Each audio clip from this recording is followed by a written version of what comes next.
Welcome everyone. We're going to give it a couple minutes for people to join.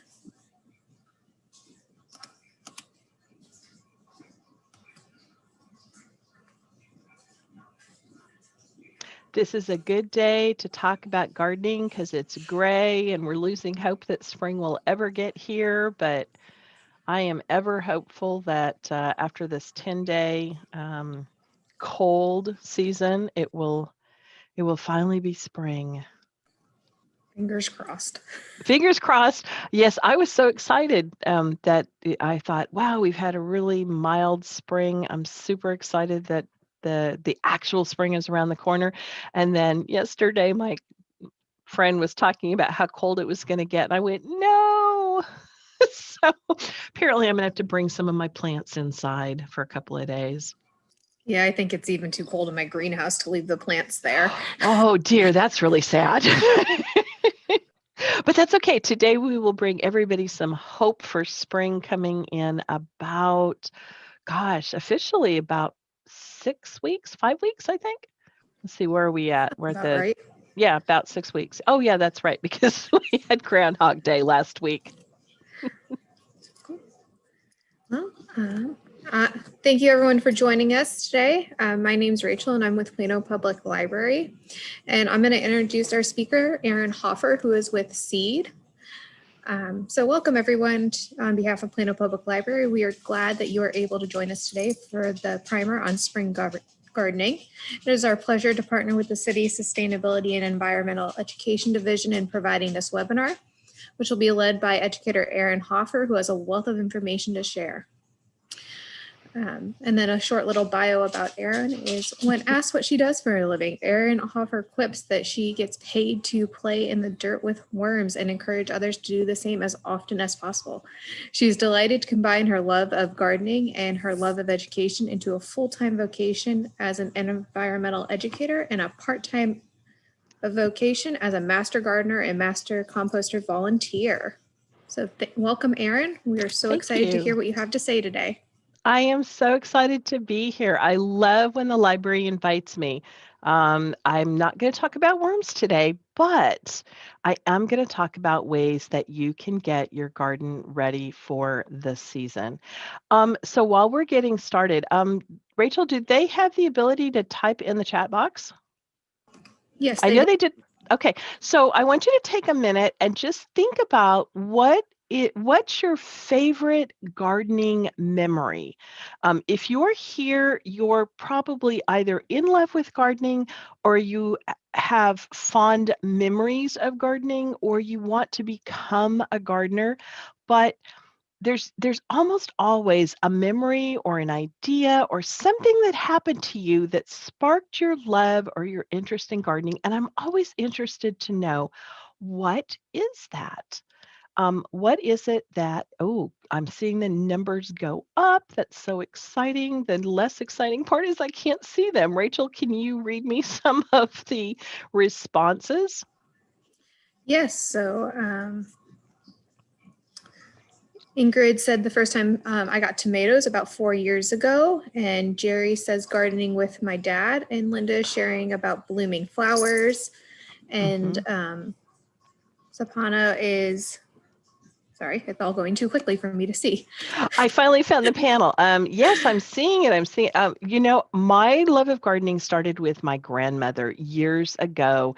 And there's somewhere in the baby books, there are pictures of me as a toddler out picking tomatoes and picking out worms and other kinds of things. So I carry with me a very long history of gardening in my family, even though we moved a lot. So I love that some of you are, somebody who fell in love with their tomatoes and fresh tomatoes from your mom's garden right into your sandwich for lunch. That the best.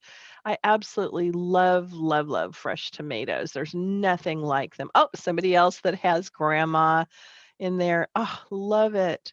Those are wonderful memories, aren't they?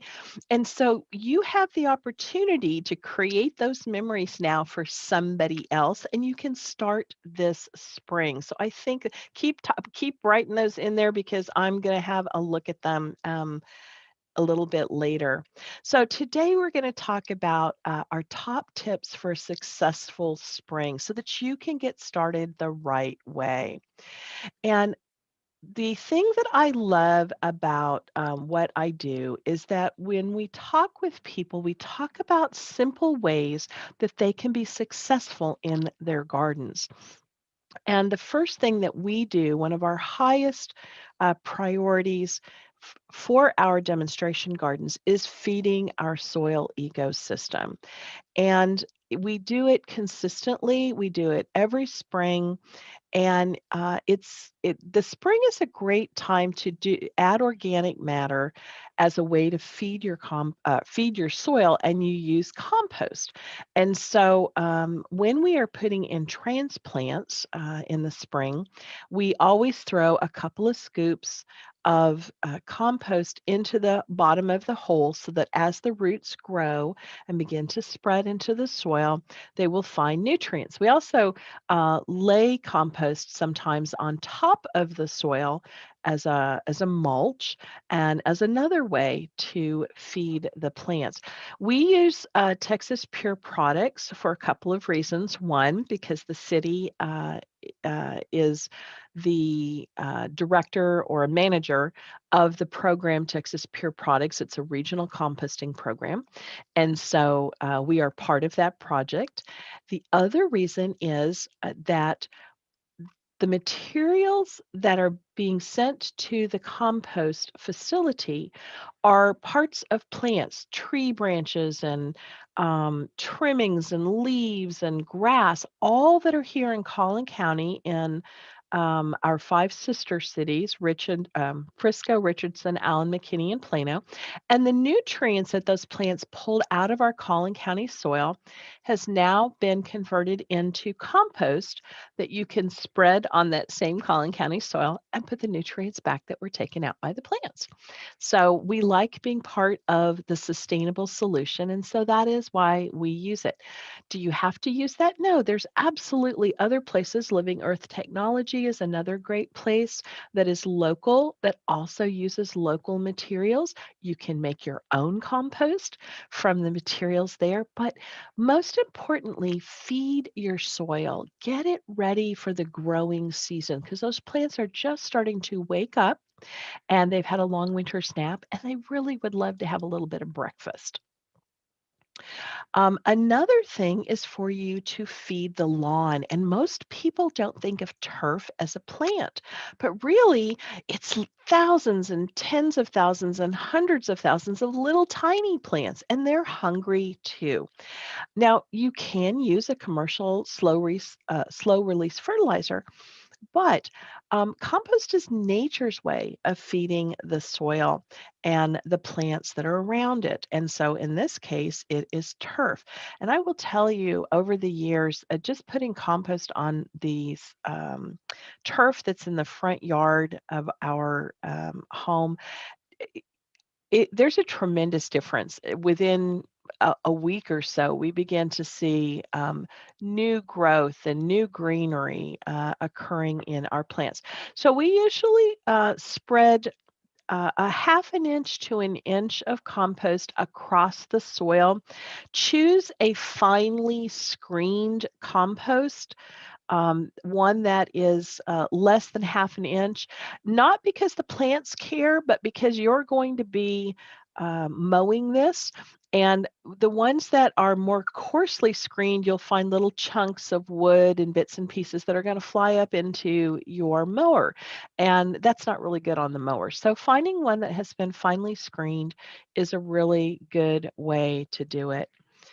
And one of my tips, because for years I did it the hard way, I would roll out my wheelbarrow and I would take a shovel and I would pitch it all over the yard. And I was helping a friend a number of years ago. We had just installed new sod and new drip irrigation in his front yard. And I started to do that, and he looked at me, he said, "Why are you doing it the hard way?"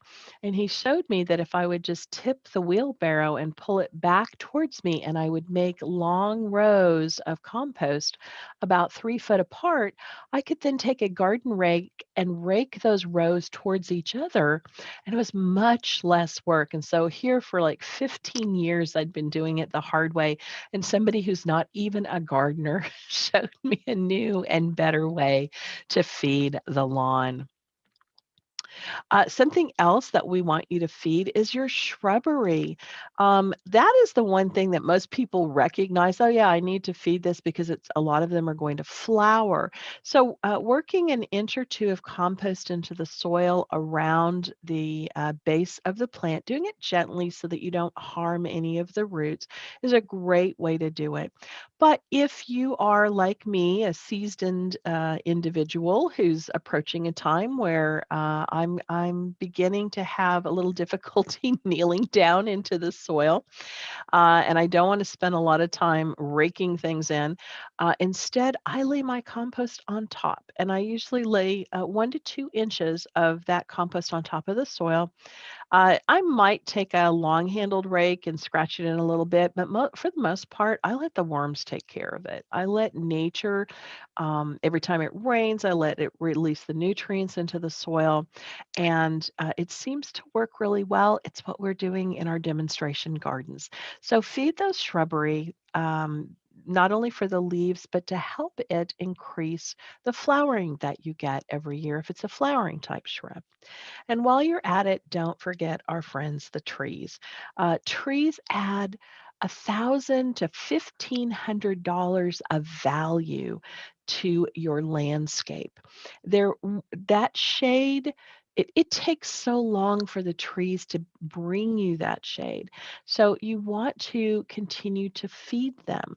We forget about them because they're so big and they're programmed to just do the best they can, but the one year that I threw out compost in our backyard around the pecan tree that had basically killed all of the sod underneath it, I laid down a lot of compost and then I laid down mulch on top of it. And all of a sudden, we had this burst of growth. And that is what solidified for me the importance of taking the time to freeze the trees, or freeze, to feed the trees. All right. I do see that there's a bunch of questions coming in. I want to talk just a minute about mulch, and then I'm going to jump over and see what the questions are that you guys have been asking. One of the things that happens is that as an educator, I hear people using terms interchangeably, and sometimes they're not quite accurate. So I want to make sure that before you walk away today, that you understand the difference between the compost I've been talking about that feeds your soil and the mulch that you lay down to protect your soil. So mulch is defined as any sort of a covering on the soil to protect the soil. So technically, your old bath mat thrown out on the ground is mulch. Probably not your best choice and definitely not your most attractive choice. But when we lay something on that soil, we help to save water. We're coming into that season when it's raining and the water penetrates into the soil. And then after that, we get into the summertime and it starts heating the soil up and we start losing water through evaporation. Well, if we will lay down a mulch to protect the soil, it will help tremendously. It will reduce the need for you to irrigate. So, what do you use? Well, you can use materials that are organic in nature. So, one of those things is to take compost, which is decomposed organic matter, and it's in a stable form, and you can lay that 3 inches thick on your soil.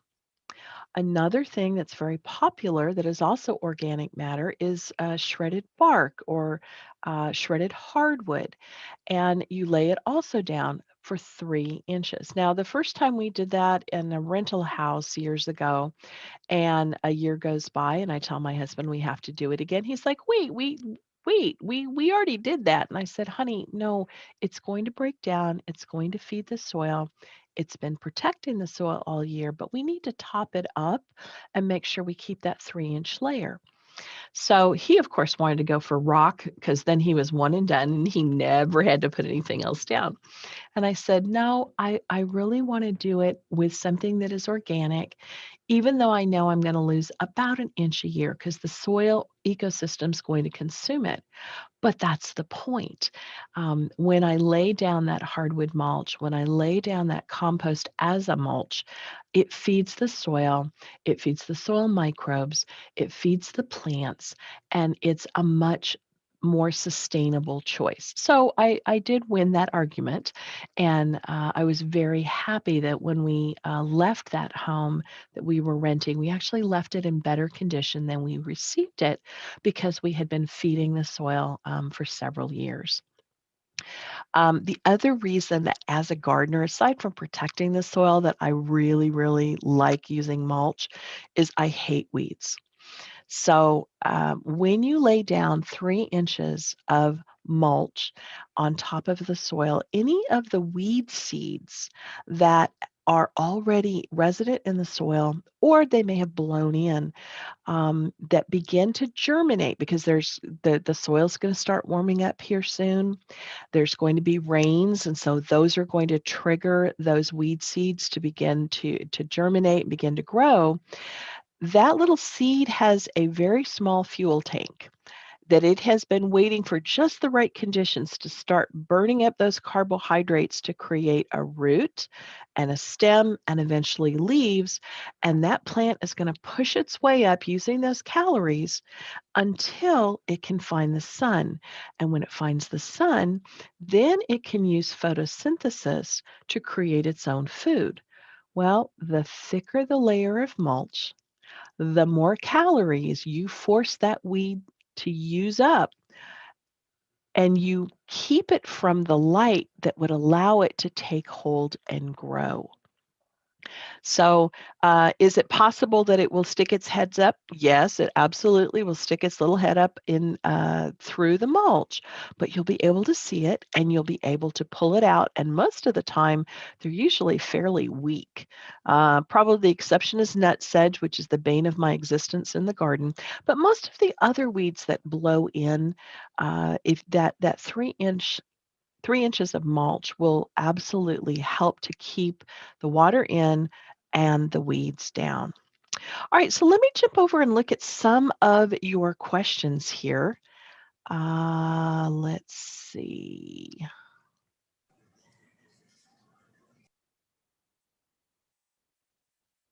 I have 3 bags of small leaves. Do I need to chop them before using them? That is great, Sandy. I love that question. We actually use leaves as a mulch. We let the leaves fall in our demonstration gardens, and we really don't do much with them. Maybe occasionally rake them out of the walkways and back into the beds because all of those nutrients that the trees took up from the soil are now in their leaves. Yes, you can break them down. You can step on them, crunch them, do all kinds of things. You can just leave them in place if you want. If you do break them down, you're just basically moving the natural composting process farther into the process by breaking them down and exposing more surfaces for the soil microbes to I don't like to say the word attack, but to begin the decomposition process, I guess is the best way to put it. So you don't have to do it, but you certainly can do it. It is definitely a way of dealing with it.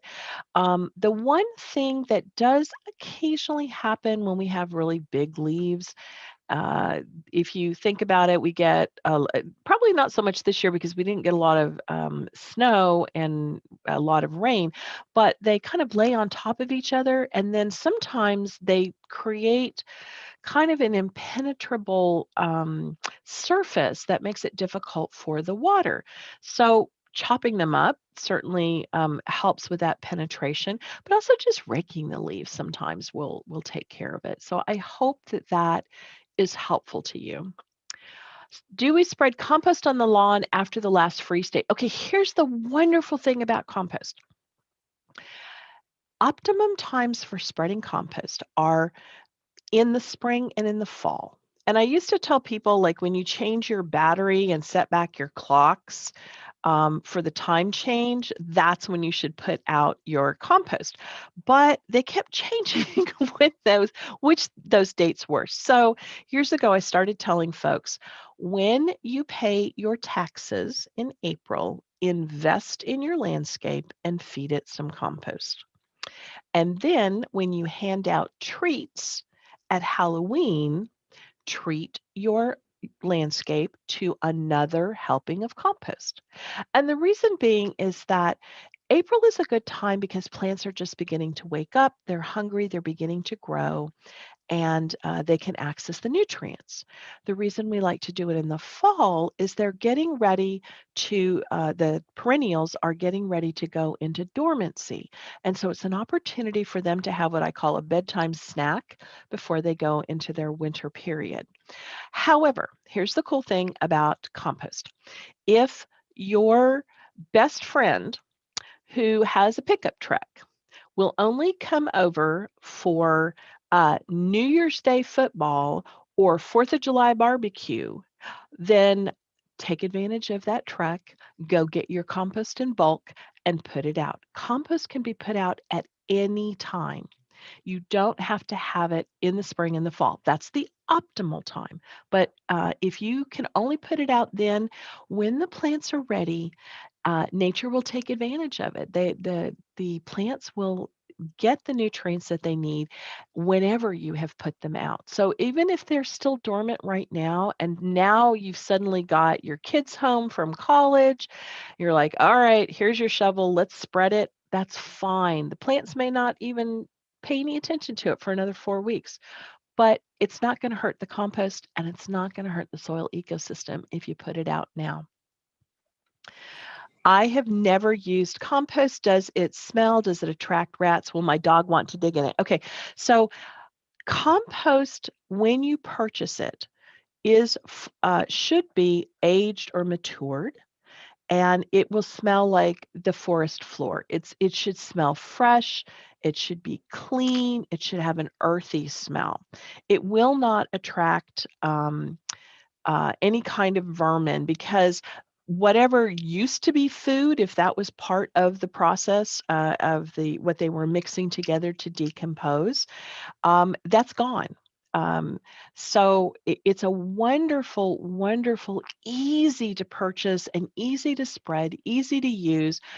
You don't have to formulate it. You don't have to mix it with anything. You just have to put it out and spread it. A common question is there such a thing as too much compost?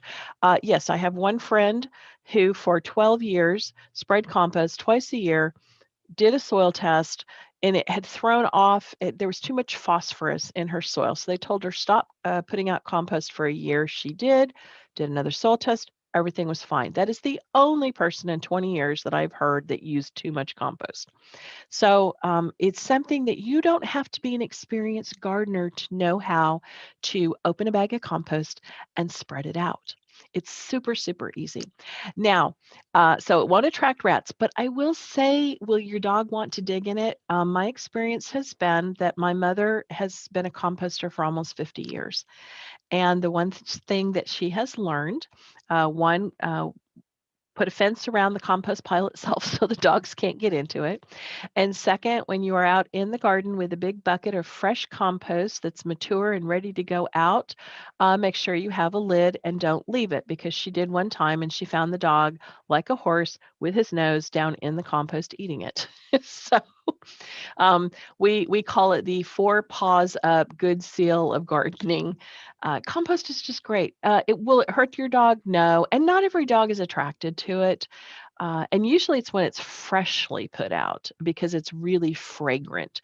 But once it's kind of been out there for a while, not really. And we have our demonstration gardens are right in the middle of the city, but we're right next to a creek and right next to a wild area. So all kinds of creatures come through our garden, and the compost itself being spread out has not been a problem. Last quick question. We had to take down a live oak. Should I use the sawdust as mulch or put it in the compost pile? So you can do both. Putting it down as mulch is fine. The problem that you're going to possibly run into is that the sawdust is so fine when it gets wet, it may stick together and create sort of a um, impenetrable barrier that'll make it more difficult for the water to penetrate. So I would recommend, if you also have leaves or grass clippings, kind of mix it up with that if you're going to use it as your compost, or I'm sorry, as your mulch. You can put it in your compost pile. And my dear sweet husband loves to do woodworking. And he very proudly, after I built my first compost pile, wanted to contribute. So he gave me one of those huge black bags of sawdust. And in his mind, it was a brown, it was a carbon. And so I would just lay it down in the same quantity he had seen me lay leaves down, brown leaves, and alternating with my grass.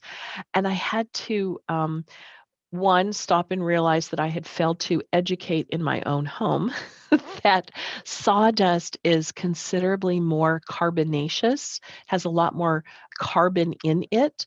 And so, whereas I might have put a 1 or 2 inch layer of leaves and then a 1 or 2 inch layer of grass and then another 1 or 2 inch layer of leaves, I would just be sprinkling the sawdust like a seasoning throughout the compost pile, because putting a 1 or 2 inch layer when it's something that is what we call 500 to 1, it's like 10 times more carbon than the average amount of leaves, would throw the pile out of balance. So, yes, you can totally put it in your compost pile, sprinkle it through by the cupful, and mix it.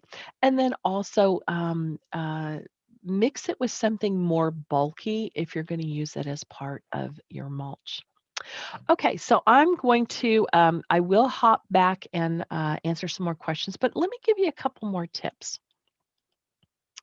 So this is the time for you to, as the gardens are starting to green up, including your lawn, your turf, this is the time for you to take the pledge to mow high, mow dry, and let it lie. When we talk about mow high, what we really mean is that we want you to adjust your lawnmower so it is an inch taller than what you normally would cut. So a lot of times what we do in our lawns is we'll let it grow to, depending on the type of turf, but you'll let it grow to a height of 3 inches and you set your lawnmower for 2 inches and you cut that top inch off. Our recommendation is let your grass grow to 4 inches, which may seem unbelievably tall. But if you raise your lawnmower 1 inch higher so that it cuts at a 3 inch height, then what happens is in the heat of the summer, that those taller blades will shade the roots and it will begin to reduce the amount of water that your lawn demands by the simple act of shading. So if you have that possibility, even if you have a landscape crew that does your yard, ask them to raise it, ask them to cut it so that it's at a 3 inch height instead of a 2 inch height. It's a really, really easy way to save water in the garden.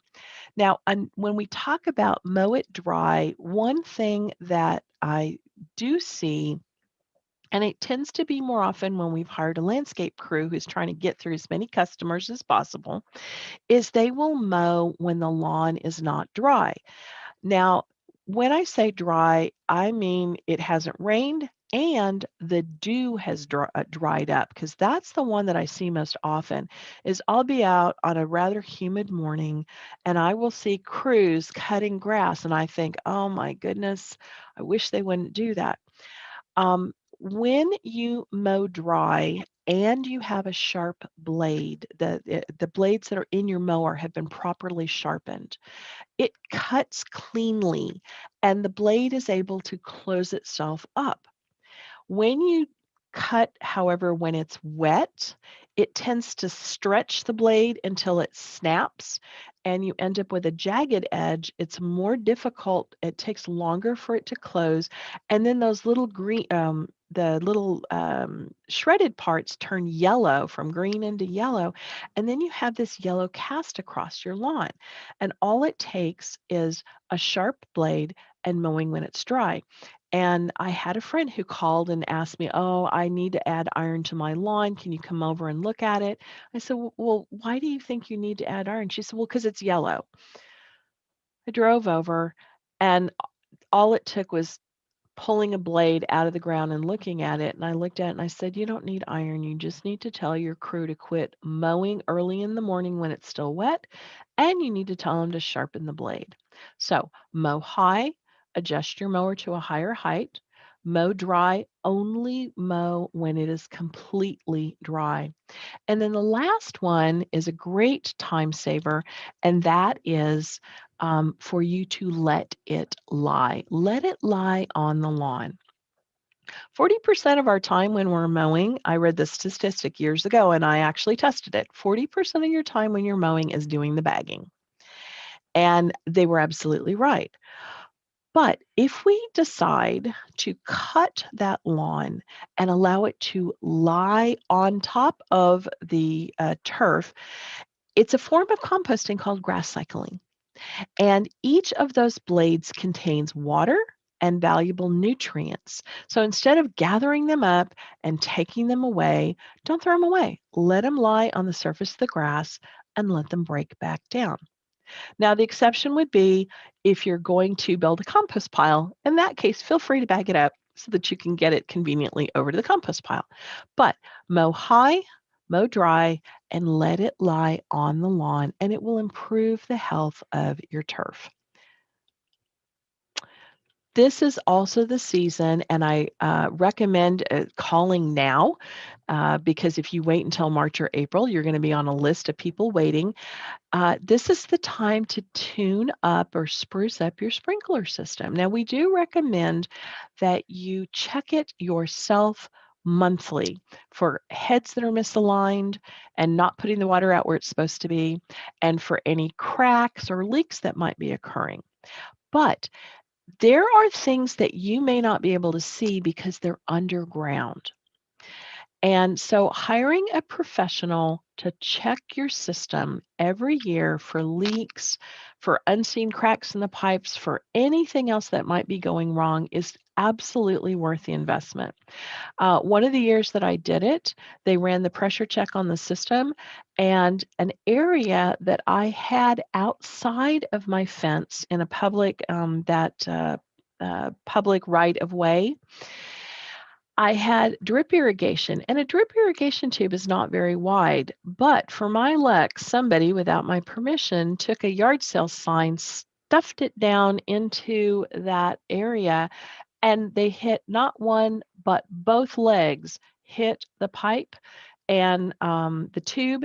And every time it was turned on, it was gushing water. So I was able to save, because it was the beginning of the season, I was able to save an entire summer of leaks that I couldn't see just by having them come do the check the connections, make sure that the heads were properly aligned, and make sure there was nothing going on underground that I didn't know about.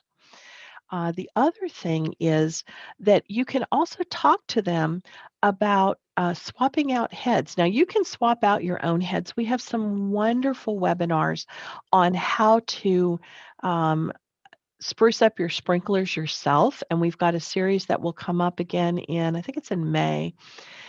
And you can get more water efficient heads that can just be unscrewed, removed, put the new ones in. The drops are bigger, they're heavier, they land on the ground. But some people don't feel comfortable doing that. So you can talk to the professional about, well, what would it take for me to have this? Is this the most efficient water design that I can possibly have? So you can save yourself some money in the amount of water that you're putting out and what it's costing you by investing that money up front for professional advice and making sure that your system is in the best condition that it can possibly be in. So we are coming into a change of watering guidelines. They will occur April 1st. We're still officially in winter watering guidelines until May 31st. But watering is seasonal. We are coming into the wet season. The spring is when we get a lot of our rain, and again in the fall. And then, unfortunately, not so much in the summertime, and we have to kind of supplement the what nature doesn't provide. So, if you're not sure about how often you should be watering, how you should be watering, we have a wonderful place on the Plano website, plano.gov/water, and you'll find all kinds of resources, including what the new watering guidelines are, which days are your watering days, how to water. And I think Katie even has links to her watering tips, her little short videos on that. She's our watering educator. So we haven't been watering very much, maybe about once every 2 weeks this winter period. But now we're getting ready to move into a season where we're probably not going to do much except just supplement if we need to. And that's something I want you to take away as something that you keep in your brain. Irrigation supplements rainwater, not the other way around. Rainwater is your primary source of water. Irrigation, that's city water, is your supplement in case nature didn't provide very much rain. Now, there's lots of ways that you can reduce the demand by having appropriate plants that don't require a lot of water, by putting compost in your soil that holds the water, by putting mulch down that reduces the evaporation of the water so that when it does rain, you can hold on to that water as much as possible. But in the situation, and it's usually in the summertime for us, when we get to the point where, yeah, everything we've done, we're still going to have to run the sprinkler system. Um, it's fine to do that, but keep in mind that it's a supplement. It's not the primary.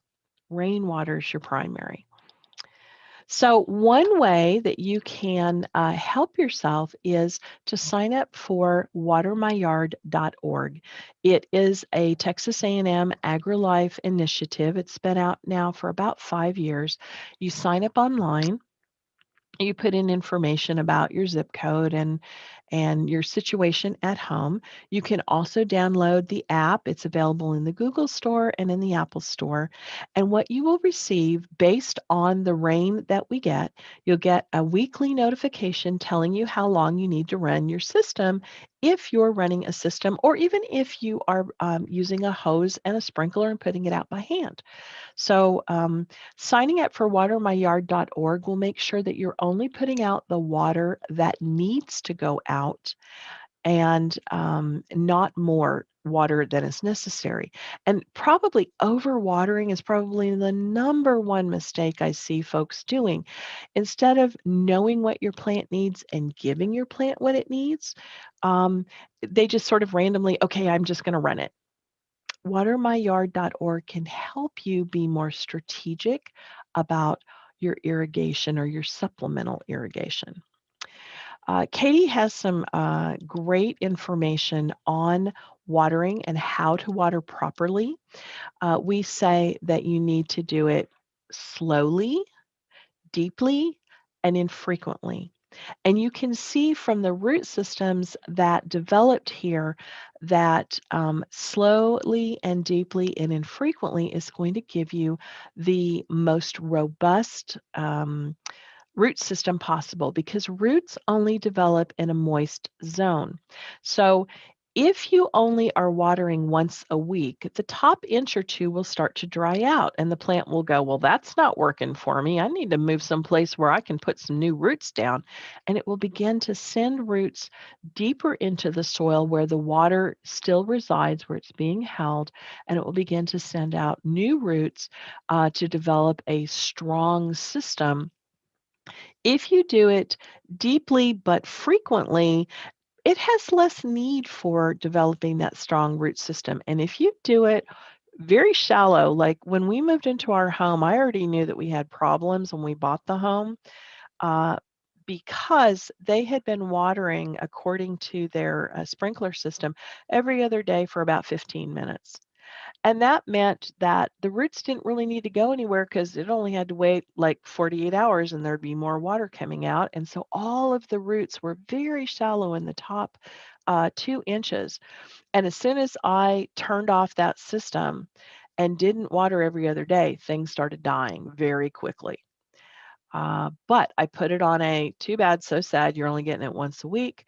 And slowly, uh, over a period of about a year, things began to correct themselves. So as we're coming into the rainy season, let nature provide the water and you provide the supplemental water, but not more than once a week. So you can save yourself time, you can save yourself water by doing it slowly, deeply, and infrequently. So who are you watering? Well, you're going to be watering our native plants, I hope. This is a beautiful photograph of red Turk's cap, which does well both in shade and in sun. Butterflies love it. Birds love it, but if you love hummingbirds, this is one of their absolute favorites. It's Texas tough. It loves the conditions that are here. And whenever you can pick a Texas native, it's going to be a good choice because it likes our soil, it likes the water, it even doesn't mind when it doesn't get water in the summertime, and it doesn't require any babying. So, how do you know? Well, there's lots of websites that you can go to, and I'll talk about those in just a second. But do put some natives in if you don't have them. I will tell you years ago, somebody asked me what percentage of natives do we have in our demonstration gardens?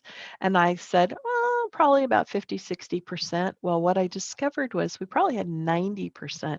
I just didn't know they were native plants.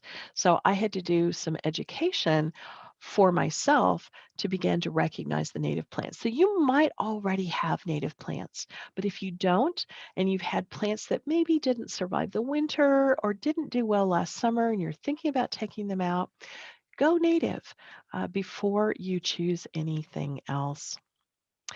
Don't forget your annuals. Annuals are wonderful. I have to admit, we don't have them out in our gardens, our demonstration gardens. Part of that is because with annuals, you have to replace them every year, and we just don't have the staffing to dig things up. We're not the Arboretum. The Arboretum has beautiful annuals, but they have a tremendous number of staff members that can help them put those annuals out. But think of annuals as an accent in your garden. Your perennials, the ones that come back year after year, are there for every year, year after year. They're the good old reliables that love our area. But you can put pops of color in containers or those little accents of color that are just for a season or two. Here you see the white alyssum, the blue lobelia, and one of my favorites, the orange nasturtiums. And they're a wonderful, beautiful color accent. Just enjoy them for the short time that they're here. One of the reasons I love nasturtiums is because they are also an herb. And so if you're going to put out new things into the garden, don't forget to include herbs. I love them because they have fragrant and delicious foliage. And so some of the ones that do well here are marjoram, thyme, um, oh gosh, sage, rosemary. Those all tend to be perennials for us. Our annuals are basil. And if you're going to put out mint, which sometimes can survive the winter, just put your mint in a container. As a child, we had a mint bed at my grandmother's house, but it was bordered by the house on the back, the shed on the side, and sidewalks on two sides of it. So it wasn't going to go invade the rest of my grandmother's garden. I had a friend who did not heed that advice, and she became a mint farmer in her backyard when she really wanted to be a flower farmer. So don't forget to put a couple of herbs out there. You can harvest from them, you'll enjoy them in your food, and let a few of them go to seed and let them flower for the pollinators in the garden. One of my favorite ones is basil, to let that flower because it is an annual. So we let part of our basil be cut back all the time and part of our basil go to flower. And the last thing that I want to share with you in terms of what to plant is if you were hoping for spring bulbs, you have to actually plant spring bulbs in the fall. But you can this spring plant some bulbs to give you summer color. So things like daylilies and gladiolas and elephant ears are going to be appearing in the stores soon, and those are a great bulb that you can put out, and then it'll be there next year. Probably my favorite one is daylilies, and there's a particular variety called Stella Doro, which does exceptionally well here. I love daylilies because they don't require a lot of care. They fill in beautifully in areas, they spread nicely, and they're what we call a pass-along plant. That means that you can share them, you can dig them up and share them with someone else. And in fact, in the Plano Community Garden, how we got our daylilies started was a gift from one of the gardeners who had dug up about 50 bulbs from her area, and they became a part of a large display we had that eventually some of them got moved into our pollinator garden. So daylilies I highly recommend as something to include in your garden.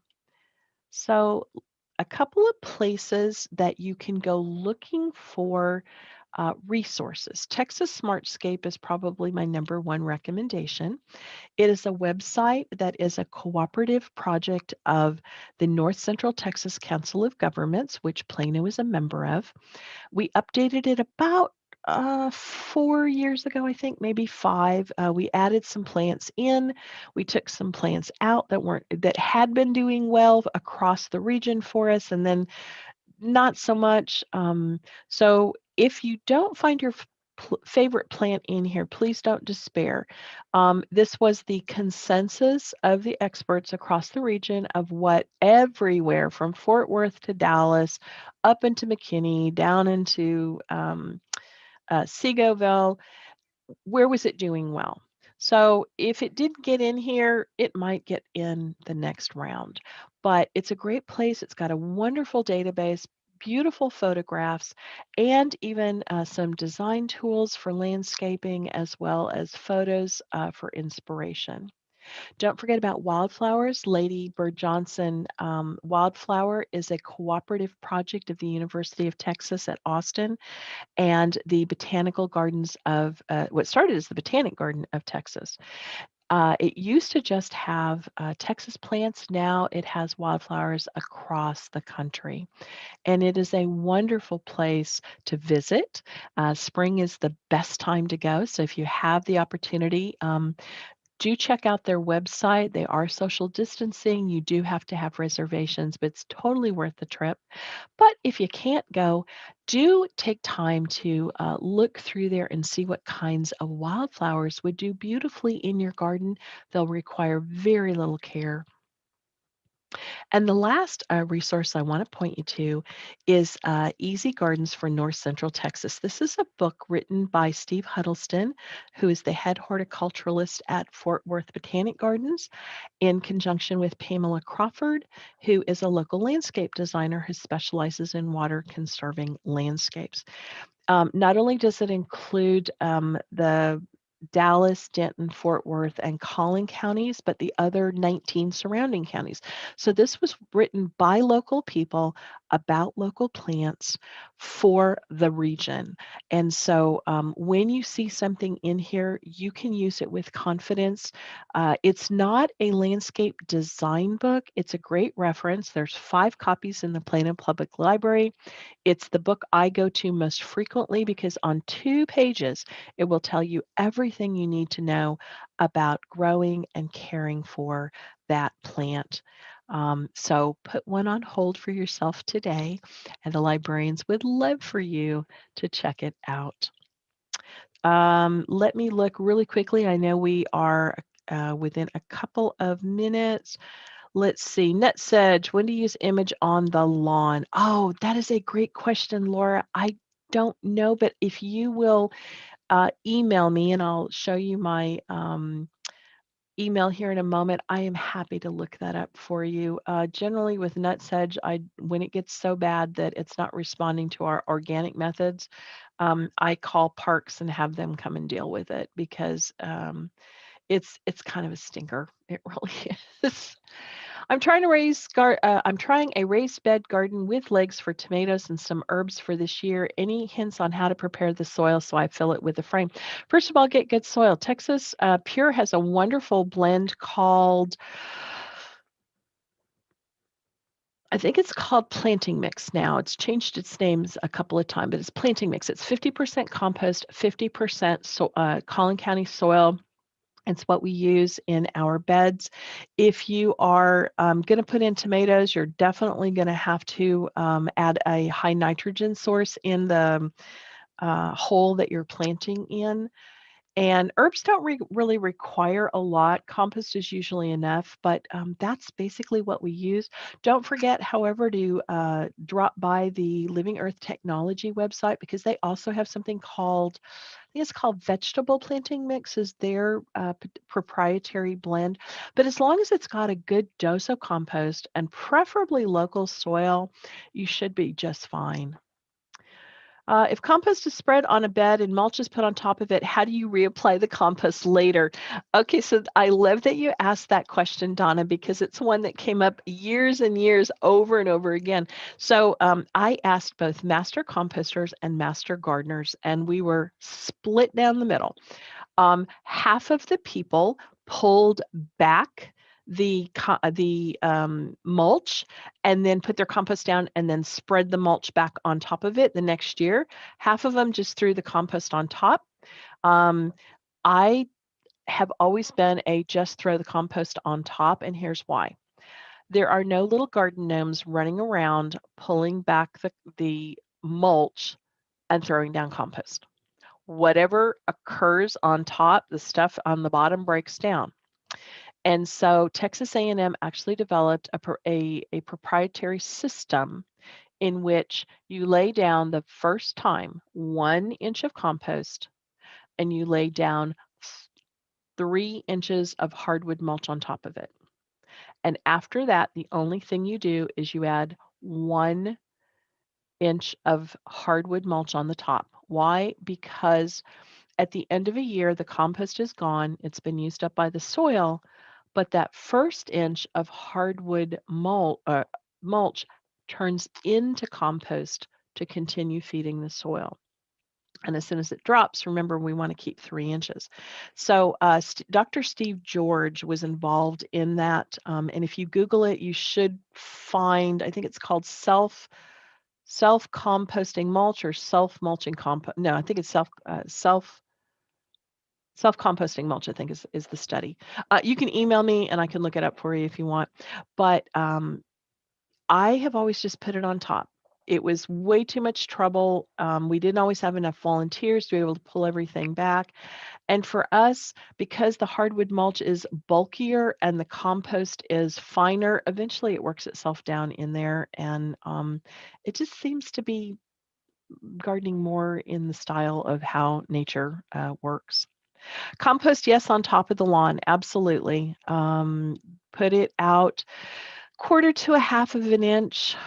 We actually have applied as much of an inch, but do make sure that it is finely sifted so that it will go easily down into between the blades of grass to the soil surface.